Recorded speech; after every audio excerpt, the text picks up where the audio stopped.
Posibleng ibasura na ang ethics complaint laban kay Senador Bato de la Rosa kung kusa na niyang tatanggihan ang pagtanggap ng kanyang sweldo. Ayon kay Senate Ethics Committee Chairman Senador J.V. Ejercito, kung ganyan ay mawawala na ang basehan ng reklamo na tumatanggap si de la Rosa ng sahod kahit matagal nang absent. Pero bukod sa sahod, hiniling din ng mga nagsampa ng ethics complaint nitong Pebrero na suspendihin ang operasyon ng opisina ni de la Rosa. Nobyembre ng nakaraang taon pa kasi siya hindi pumapasok mula nang umugong ang balitang may warrant of arrest laban sa kanya ang International Criminal Court. Hanggang ngayon ay wala pang kumpirmasyong may ganyang warrant na, pero depende pa rin anya yan sa desisyon ng buong Ethics Committee.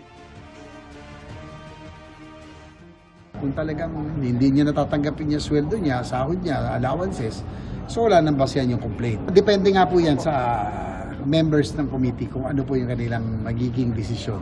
Dahil wala nga sa rules lahat yan, maraming pag-uusapan pa.